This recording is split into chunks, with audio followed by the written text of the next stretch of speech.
The morning sun cast long shadows across Buckingham Palace as Sarah Mitchell, seasoned royal correspondent, sat in her cramped office, reviewing the latest social media frenzy. Her coffee had gone cold hours ago, but she barely noticed. For the past week, her phone had been ringing non-stop with questions about rumors spreading like wildfire across the internet. People were claiming that Prince William was about to become regent, taking over royal duties from his father, King Charles III. Sarah had covered the royal family for 20 years, and she knew how quickly speculation could spiral out of control. This time felt different, though. The rumors weren't coming from the usual tabloid sources. They were emerging from seemingly credible social media accounts, complete with fabricated documents and manipulated images that looked authentic enough to fool casual observers. The claims suggested that King Charles was stepping aside due to health concerns, and that Prince William would assume full royal authority as regent. Some versions of the story went even further, suggesting deep divisions within the royal family, secret meetings at Windsor Castle, and dramatic confrontations between father and son. None of it was true, but tried telling that to millions of people who had already shared the posts. Sarah decided to dig deeper. She started by calling her contacts within the palace press office. The official response was predictable: no comment on speculation and unfounded rumors. But off the record, her sources seemed genuinely concerned about how widespread the misinformation had become. One press officer, whom Sarah had known for years, admitted they were dealing with dozens of media inquiries daily from outlets around the world. The concept of a regency wasn't entirely fictional in British history. Sarah knew there had been regencies before, most notably when King George III's mental illness led to his son serving as prince regent from 1811 to 1820. The legal framework still existed in the Regency Acts, which outlined circumstances under which a regent could be appointed. But those circumstances were specific. The monarch needed to be under 18, incapacitated, or temporarily unavailable. King Charles was none of these things. At his age, he was actively fulfilling his duties, making public appearances, and showing no signs of stepping back. Sarah had just seen footage of him at a recent environmental summit, looking engaged and healthy. The gap between reality and the online rumors was enormous. Yet the stories persisted. What fascinated Sarah most was how these rumors reflected deeper public anxieties and fascinations. The royal family had always been subject to intense scrutiny, but the digital age had amplified everything. People weren't just passive consumers of royal news anymore. They were creating their own narratives, sharing theories, and building entire storylines. Based on fragments of information or complete fabrications, she began tracking the origins of the regent rumors. The trail led her through a maze of social media platforms, anonymous accounts, and websites that specialized in royal gossip. Some accounts claimed to have insider sources. Others presented themselves as concerned citizens simply asking questions. The most sophisticated posts mixed real facts about royal protocol with invented details, making them harder to debunk. Sarah found one particularly elaborate post that had been shared thousands of times. It described a supposed emergency Privy Council meeting where discussions of regency had allegedly taken place. The post included fake timestamps, fabricated quotes from unnamed courtiers, and even a photoshopped image of official-looking documents. To someone unfamiliar with how the palace actually operated, it might seem convincing. The real danger, Sarah realized, wasn't just the spread of false information. It was how these rumors could damage real people and institutions. The royal family, for all their privilege and protection, were still human beings. King Charles had waited decades to become monarch. Prince William had his own life and responsibilities. The suggestion of conflict or crisis between them, when none existed, was both unfair and potentially harmful to their relationship. Sarah decided to write a comprehensive article tracing the anatomy of these rumors. She wanted to show readers not just why the claims were false, but how modern misinformation worked. She began outlining the historical context of regencies, the actual legal requirements, and the current reality of the royal family's situation. Her editor loved the idea, seeing it as an opportunity to educate readers about media literacy in the age of social media, as she worked late into the evening. Sarah thought about the broader implications. The Regent rumors were just one example of how quickly false narratives could take hold. She had seen similar patterns with other public figures and institutions. The combination of genuine public interest, the speed of social media, and the blurring lines between fact and fiction created perfect conditions for misinformation to thrive. Professor James Thornton had spent his entire career studying British constitutional history at Oxford University. His specialty was the evolution of royal power and the legal frameworks that governed the monarchy.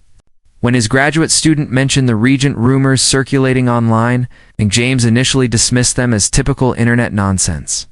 But as more students brought up the topic, he realized this was an opportunity for a teaching moment. James decided to dedicate his next lecture to explaining the reality of regencies in British history. He stood before a packed lecture hall, knowing that many students had come specifically to hear his take on the rumors. He began by projecting an image of the Regency Act of 1937 onto the screen behind him. The act was remarkably straightforward, James explained. It provided for a regent to be appointed if the sovereign was under 18 years old, or if they were suffering from an infirmity of mind or body that made them incapable of performing royal functions. The act also covered temporary absences, such as if the monarch was traveling overseas before modern communications made such provisions less necessary. There were strict procedures and requirements, all designed to protect both the monarchy and the realm. James walked his students through historical examples. The most famous British regency occurred during the Napoleonic era, when George III's deteriorating mental health made him unable to rule. His son, the future George IV, served as Prince Regent for 9 years. This period became so culturally significant that it gave its name to an entire era, the Regency period, famous for its distinctive architecture, fashion, and social customs. But James emphasized the crucial difference between that historical situation and current circumstances. George III was genuinely incapacitated. Medical records and contemporary accounts documented his condition extensively. There was a clear need for a regent, and even then, the process was politically contentious and carefully managed through Parliament. The current rumors about Prince William becoming regent had none of this factual basis. King Charles was visibly active in his role.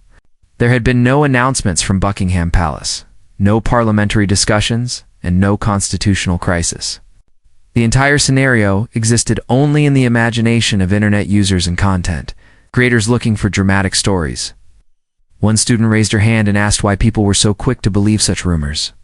James paused, recognizing this was the heart of the matter. He explained that the monarchy occupied a unique space in British culture and global imagination. People felt both connected to and distant from the royal family. They were public figures whose private lives remained largely hidden, creating a vacuum that speculation rushed to fill. The digital age had transformed how people engaged with the monarchy. Previous generations relied on official announcements and reputable journalism. Now anyone could create content about the royals, and algorithms would push the most engaging and dramatic stories to the widest audiences. Truth became just one factor among many in determining what people saw and believed. James also pointed out the psychological appeal of these narratives. Stories about power struggles, family conflict, and dramatic change were inherently interesting. They fit familiar patterns from history and fiction. The idea of a younger generation taking over from an older one, a son stepping into his father's role under extraordinary circumstances, resonated with archetypal stories humans had been telling for thousands of years.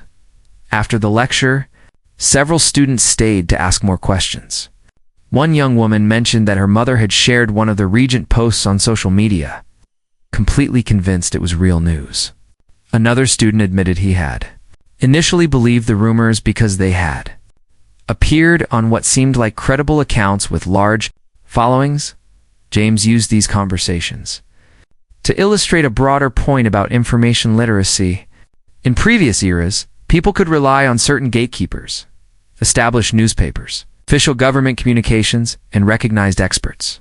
Those gatekeepers still existed, but they now competed with millions of other voices, many deliberately designed to mimic the appearance of credibility. He encouraged his students to apply historical thinking to current events. When encountering dramatic claims, they should ask basic questions. What is the source? What evidence is provided? Who benefits from this narrative? Does it align with verifiable facts? These simple tools could help distinguish genuine news from manufactured drama. That evening, James received an email from a BBC producer asking if he would appear on a news program to discuss the Regent rumors. The producer explained that they were doing a segment on royal misinformation and wanted an expert perspective. James agreed, seeing it as a chance to reach beyond his classroom. During the television appearance 2 days later, James calmly explained the legal and historical realities. The host showed him some of the most popular social media posts, claiming William was becoming regent. James methodically pointed out the inconsistencies and fabrications in each one. He explained that if a regency were actually being considered, it would involve Parliament, formal announcements, and extensive public documentation. It couldn't happen in secret. The segment reached millions of viewers, and James hoped it might slow the spread of the rumors. But he knew from experience that misinformation was like a wildfire. Once it started burning, it took tremendous effort to extinguish. Facts alone weren't always enough. People needed to want to believe the truth, and sometimes dramatic fiction was more appealing than mundane reality. Inside the communications office at Kensington Palace, Emma Hartley faced a crisis management challenge unlike any she had encountered in her 5 years working for the Prince and Princess of Wales. The Regent rumors had started as background noise, but they had grown into a roar that demanded response. Her team monitored social media around the clock. Watching the misinformation spread across platforms and languages, Emma had learned that staying silent sometimes made things worse. People interpreted silence as confirmation or evasion. But responding to every rumor was equally problematic. It gave attention to false claims and created a never-ending cycle, where the palace spent all its time denying fiction instead of promoting truth. Finding the right balance required careful judgment. She organized a meeting with her senior staff to develop a strategy. They gathered in a small conference room, laptops open, tracking the latest developments. One team member pointed out that the rumors had now spawned multiple variants. Some claimed King Charles was seriously ill. Others suggested Prince William was refusing to wait any longer for his turn. The most extreme versions alleged a constitutional crisis with urgent meetings and family conflicts. Emma knew the truth was far more boring. The royal family was functioning normally. King Charles was carrying out his duties. Prince William was focused on his own priorities, including his charitable work and raising his children. There was no drama, no crisis, and certainly no regency in the works. But convincing the public of this straightforward reality was proving surprisingly difficult. The team decided on a multi-pronged approach. First, they would continue with normal communications, showing Prince William and King Charles working together cooperatively, photos of friendly interactions, joint appearances at events, and supportive statements would demonstrate the actual relationship between father and son. This would provide visual evidence contradicting the conflict narratives. Second, they would provide background briefings to trusted journalists, giving them accurate information about how regencies actually work and emphasizing that none of the legal conditions for one currently existed. These journalists could then write informed articles that reached audiences beyond the palace's direct communications. Third, they would work with social media platforms to flag the most egregious misinformation for review. While platforms were often slow to act, false claims about public figures that could cause harm sometimes qualified for removal under community guidelines. It was worth trying. Emma personally drafted a statement that would be released through official channels. It needed to be clear without being defensive, factual without being condescending. After several revisions, she settled on language that simply confirmed King Charles was actively fulfilling his role as monarch, that there were no discussions of regency, that reports suggesting otherwise were entirely without foundation. The statement was released on a Thursday morning. Traditional media picked it up immediately, and Emma hoped it would begin to turn the tide. But she watched with frustration as some social media users simply dismissed it as the palace trying to cover up the truth. In their worldview, an official denial was actually evidence of a conspiracy. How could you counter that kind of circular reasoning? One particularly challenging aspect was the international dimension. The rumors had spread globally, translated into multiple languages, and adapted to different cultural contexts. In some countries, they merged with existing conspiracy theories about Western institutions. In others, they became entertainment gossip, disconnected from any concern for accuracy. Emma's team couldn't possibly monitor and respond to every market she found herself. Thinking about the human cost of all this, Prince William was a real person, trying to balance public duty with family life. Having false stories circulate about him supposedly pushing his father aside or being involved in palace intrigue wasn't just annoying, it was genuinely hurtful. The same applied to King Charles, whose actual health and capabilities were being questioned based on nothing but imagination. Emma remembered a conversation she had once had with a veteran palace official who had worked through previous media storms. He had told her that the royal family's relationship with public perception was inherently complicated. People felt ownership over the royals in a strange way. They were national symbols, celebrity figures, and real people all at once. This created impossible expectations and constant scrutiny. The Regent rumors tapped into deeper narratives about aging, succession, and power. Questions about when one generation should step aside for the next weren't unique to royalty. They played out in businesses, governments, and families everywhere. The monarchy just provided a dramatic stage for these universal human concerns.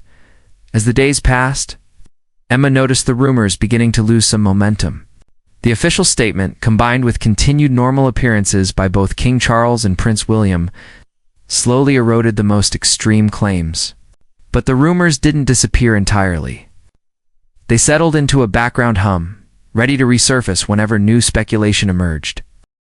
Margaret Cole had been following the royal family for 40 years from her cottage in the Cotswolds. At 73, she considered herself a devoted royalist who had celebrated every major royal event. From weddings to jubilees, she had collected commemorative plates, watched countless documentaries, and believed she understood the institution deeply. So when she saw posts about Prince William becoming regent, she was initially shocked, but then thought it might make sense. Margaret's daughter, Helen, visited for Sunday lunch and found her mother in an agitated state. Margaret immediately launched into the Regent story, explaining that King Charles was apparently unwell and William was taking over. Helen, who worked in digital marketing and was more skeptical about online information, gently asked where her mother had heard this. Margaret showed her the social media posts on her tablet. Helen looked through them with growing concern. She recognized the hallmarks of misinformation, vague sources, dramatic language, claims of inside knowledge, and the mixing of real facts with invented details. She tried to explain to her mother that these weren't reliable news sources, but Margaret was resistant. She argued that many people were sharing the stories, that they included specific details, and that where there was smoke, there must be fire. Helen realized this wasn't really about the facts. Her mother wanted to believe there was something dramatic happening. The everyday reality of royal life, which mostly involved ribbon-cutting ceremonies and charity work, was less satisfying than tales of crisis and change. Helen decided to approach it differently. She pulled up the official palace website and social media accounts, showing her mother recent posts about King Charles attending events and looking perfectly healthy. She found the official statement denying the Regent rumors. She located articles from reputable newspapers explaining why the claims were false. Margaret looked at all this evidence, but seemed reluctant to abandon her earlier belief. Helen recognized a phenomenon she had seen in her work: confirmation bias. Once people accepted a narrative, they tended to interpret new information through that lens. Facts that contradicted the narrative were dismissed or explained away, while anything that seemed to support it was embraced. They spent the afternoon talking about how to evaluate information online. Helen explained about checking sources, looking for corroboration from multiple reputable outlets, and being skeptical of dramatic claims that seemed designed to provoke emotional reactions. She showed her mother how to verify images using reverse image search, and how to check whether accounts claiming to be news sources were actually legitimate. Margaret gradually came around, admitting she had perhaps been too quick to believe the dramatic story.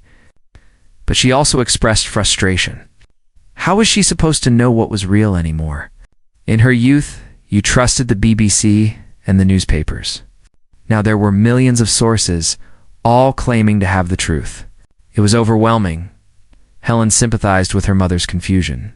The information landscape had changed radically in just a decade or two. Skills that served previous generations well no longer sufficed. Everyone needed to become more critical and more cautious. It wasn't easy, especially for people who hadn't grown up with digital media. They talked about why people created such false stories in the first place. Helen explained about social media algorithms that rewarded engagement, about content creators who made money from clicks and shares, and about how dramatic misinformation spread faster than boring truth. None of this was specifically about the royals. It happened with every topic that captured public attention. Margaret asked a good question. Didn't the people spreading these false stories care that they were lying? Helen explained that some were deliberately deceptive, but others genuinely believed what they were sharing. Misinformation often spread through well-meaning people who thought they were helping by sharing important news. The emotional conviction that something must be true could override critical thinking. Over the following weeks, Margaret became more careful about what she believed and shared online. She started checking official sources before accepting dramatic claims. She even corrected a friend who posted one of the Regent rumors, politely sharing the official statement in reliable news articles. It felt good to help stop the spread of misinformation rather than contribute to it. The experience changed how Margaret thought about her relationship with the royal family. She realized that her devotion didn't require believing every rumor or piece of gossip. She could appreciate the institution while maintaining healthy skepticism about unverified claims. Real respect meant caring about truth, not just consuming whatever stories were most entertaining. 6 months after the Regent rumors first exploded, the story had largely faded from public consciousness. New royal news had emerged, other dramas had captured attention, and the apocalyptic predictions of constitutional crisis had obviously failed to materialize. King Charles continued his reign without incident. Prince William continued his work without attempting to seize power. Life went on, as it always had. But for the people who had been directly involved in addressing the misinformation, the experience left lasting impressions. Sarah Mitchell, the royal correspondent, had written her comprehensive article about the anatomy of the rumors. It had been widely shared and praised for its clarity and insight. She continued to use the Regent story as a case study when teaching young journalists about verification and media literacy. Professor James Thornton incorporated the episode into his courses as a contemporary example of how public understanding of constitutional matters could be distorted. His students found it a compelling case study precisely because it was recent and relevant to their own social media experiences. Many reported becoming more critical consumers of online information as a result. Emma Hartley and her team at Kensington Palace had developed better protocols for monitoring and responding to misinformation. They couldn't prevent rumors from starting, but they had learned to be more strategic about when and how to respond. The Regent crisis had been a stressful test, but it had made them more effective at their jobs. Margaret Cole had become something of an advocate for information literacy among her friends. She shared tips about checking sources and thinking critically about dramatic claims. Her daughter Helen was proud of how her mother had adapted and grown. Their Sunday lunch conversations now often included discussions about distinguishing fact from fiction in the digital age. The broader lesson from the Regent rumors was about the fragility of truth in the modern media environment. False claims could spread globally in hours. They could convince millions of people despite having no basis in reality. They could create genuine confusion and concern about important institutions. And once established, they were remarkably difficult to fully eradicate. Yet the episode also showed that truth still mattered. Patient explanation, credible sources, and visible evidence eventually made a difference. The rumors didn't survive contact with reality. King Charles kept being King Charles. Prince William kept being Prince William. No crisis emerged because no crisis actually existed. Reality had a way of asserting itself, even if it took time. For the royal family itself, the Regent rumors were just one incident in a long history of speculation and manufactured drama. They had weathered far worse over the centuries. The institution's survival depended partly on adapting to changing times while maintaining core principles. They couldn't control what people said about them, but they could control their own actions and communications. The experience highlighted ongoing challenges facing all public institutions in the digital age. Traditional authority and established facts competed with user-generated content and algorithmic amplification. Trust in official sources had eroded while alternative voices had gained unprecedented reach. Navigating this landscape required new skills and new approaches from both institutions and individuals. As life returned to normal, the various people touched by the Regent rumors carried forward different lessons. Some learned about the mechanics of misinformation. Others learned about critical thinking and source evaluation. Still others learned about the gap between public perception and reality. All of them gained insight into how modern media shaped understanding of events and institutions. The British monarchy continued its evolution, balancing tradition with contemporary expectations. King Charles pursued his vision for a more streamlined institution focused on core functions. Prince William prepared for his eventual role, decades in the future, by developing his own priorities and approach. The actual transition of power, when it eventually happened, would follow established procedures refined over centuries. Meanwhile, the infrastructure that had allowed the Regent rumors to spread remained largely unchanged. Social media platforms continued prioritizing engagement over accuracy. Content creators still found dramatic misinformation more profitable than mundane truth. The next wave of false claims about the royals or any other public figures was probably already forming, somewhere in the depths of the internet. But perhaps something had shifted too. Each person who learned to question dramatic claims, to check sources, to think critically about what they saw online, became part of a solution. Information literacy was spreading alongside misinformation. The tools for verification were becoming more accessible. The conversation about truth and trust in the digital age was finally beginning in earnest. The Regent rumors of 2026 would be remembered as a minor footnote in royal history, if they were remembered at all. But for those who lived through the episode and grappled with its implications, it represented something larger, a moment when the challenges of truth in the digital age became impossible to ignore. And when people began seriously working toward solutions, the monarchy endured, as it had for over 1,000 years, adapting once again to the peculiar demands of a new era.